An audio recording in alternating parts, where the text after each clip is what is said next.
Your business just won't grow without putting time in it. They know that marketing is an investment, not an expense. You cannot control the area. Franchise success is 70% on you, 30% on the territory. Recently, we analyzed all 15 of our franchisees in terms of revenue and profit, and we wanted to see what the franchisees with the highest revenue and profit were doing on a day-to-day basis, the actual behavioral things they were doing, and what the low performers or the franchisees that weren't turning over much revenue and profit were doing on a day-to-day basis.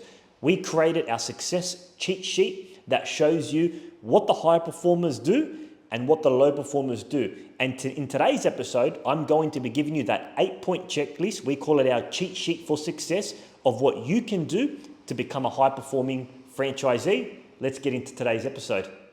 So by the way, we actually have a PDF copy of this success cheat sheet. If you actually want it, I'd be happy to give it to you. Just drop a comment below with success cheat sheet and we'll send out.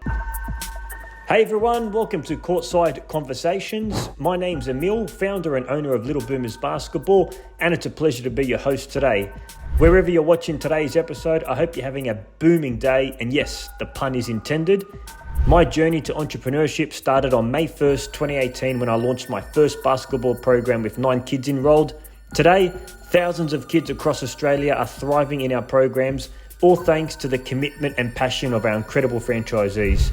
This podcast is here to give you real, straightforward, no BS insights into business, entrepreneurship, and what it's like to own a franchise. Without further ado, let's get into today's episode. So before I get into the 8 points of the success cheat sheet, there's a couple of caveats that I want to go over. Number one, this applies to all industries. Whether your franchise is in food, in beverage, in service, in tax, in accounting, or in kids basketball coaching like us, this cheat sheet applies to all franchise and all industries. Number two, when we're talking about high performers and low performers, we're talking in terms of revenue and profit. High performers with the highest revenue and profit, low performers, lowest revenue and profit. We're not degrading them. We're not saying they're a bad person. We're just using those as our metrics. And finally, or not finally, there's 2 more other points. Success in franchising, I've always said this, is 70% on you, 30% on the territory. Now that might sound controversial. It might not be the news you want to hear because you'd love to know that the territory is going to ultimately be the most success. But it's, in our opinion, our data shows it's only 30% of your success. 70% is going to be dependent on the work that you do, the effort you put into the franchise network, and pretty much ultimately how you handle this 8-point checklist. Finally, what I'm going to give you is when I describe a high-performing trait, I'm going to give you the inverse or the exact opposite of what a low performer does. Let's get into it.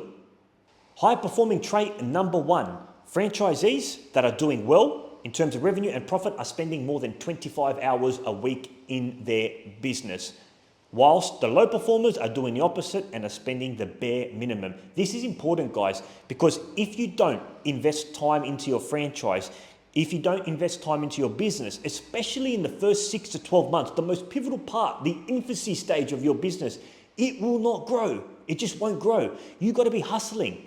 You got to be going out doing your marketing, engaging with your community, getting back to inquiries, expanding your business. All that takes time. And if you've got a full-time job and you've got kids and you've got mortgage, then guess what? You're going to have to figure out how to do this time because your business just won't grow without putting time in. It's the basic fundamental. And unfortunately, because people want to say, I want to get a lifestyle business, a little side hustle business, they put 3, 5, 6 hours a week in the business and it just doesn't grow. The reality is you've got to put time into your business. And what we also notice is the low performers put time, but they don't put dedicated time. What do I mean by that? A lot of them, some franchisees will have a 9-to-5 job and during their lunch break or their 1 hour break here, they'll put an hour into their business. That's fragmented time. That's not going to move the needle at all in your business. You're going to be doing dedicated blocks and hours of your business and not just giving the new franchise whatever leftover time you have. Success trait number 2, our high-performing franchisees nurture their existing customers and they obsess about their customers. They understand that every customer in their business is an opportunity for them to go out and bring 3 customers into their business. As a result, they obsess, they get back to them quickly, they accommodate them, they offer the best possible service that they can. Our high performer franchisees, they've got great coaches on the court. They're making sure that their coaches are delivering a great service for their parents. They're communicating with their parents, talking to them all the time, not only when it's time to get money from them and time to re-enroll, they're constantly communicating and they're taking care of their existing customers. All high performer franchisees in any industry obsess over their existing customer base because they know one customer can bring 3 into their business. Success trait number 3, the high performer franchisees have got their fingers on the pulse in the business with everything that happens. Staffing issue, I'm on it. Complaint from a customer, I'm on the phone within an hour. Inquiry comes in, boom, I've got them back to them within 60 seconds. What do you think the low performers do? They take their time, they get back after a couple of days, they're very slow to act on complaints. All of those traits are what our low performer franchisees do. They don't have their finger on the pulse of their business. They don't understand their staffing issue. They're not making sure their coaches are trained properly, right? High performers have got their fingers on the pulse and are moving very quickly, especially when a potential fire is going to blow up. They tackle the fire while it's a little spark and they diffuse it, whilst low performer franchisees, leave it, boom, big fire. Success trait number 4, high performer franchisees do not rely solely on head office for marketing. Now, in any franchise network, head office will do some level of head office marketing. It's network-wide marketing. But the good franchisees, they say, you know what, that's great, but I want to take it to the next level. I want to go to my local area marketing. I want to visit my daycares, visit my schools, visit my local area market. I want to promote my business locally, right? Whilst the low performer franchisees, they say, you know what, I'm just going to let head office do their thing. I'm not going to go out. I'm not going to spend any dollar on local area marketing. I'm just going to hope and sit here on my chair and wait for head office to bring me leads. That is what a low performer franchisees do. The high performing franchisees, they don't wait. They go out to their community. They know that marketing is an investment, not an expense. Because if they're going out there, if they're putting their face out there in their local community, in their brand, connecting with the other local businesses, that's going to bring them back business, right? Whilst the network marketing, network-wide marketing, it's good, but it doesn't really speak to the local customer. So that's what our high performer franchisees do.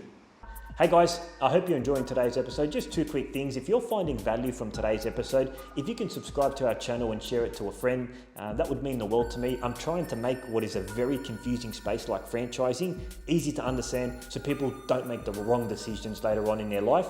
And if you know anybody that might want to become a Little Boomers basketball franchisee, they love working with kids, they love sports and basketball, and they want to make a difference to their community, there's some links below that you can share with them. Enjoy the rest of today's episode. Success trait number 5, our high-performing franchisees are always anticipating issues before they arise and have got solutions readily in place. While the low-performing franchisees, when an issue pops up, they play the victim card. Why did this happen to me? Another coach has left me. My gosh, my court hire fee, I've lost this. This business is not good, it's low, seasonality trends. They're constantly complaining, whilst our high-performing franchisees, they know that, you know what, this coach or this staff member, he's not doing too well. I'm going to have a discussion with him. I'm going to start hiring someone in case he goes. I have a feeling that he's going to be going. You know what, this venue, they're mucking around with my court hire. I don't think I'm going to get that stability I need. You know what, I'm going to start searching for new venues. They're constantly anticipating problems, but not just anticipating, they've got solutions in place. If this happens, I've got A, B, and C plan. Whilst a low performing franchisee is always on the victim card. Don't be that, you want to be a high performing franchisee. High performance trait number 6.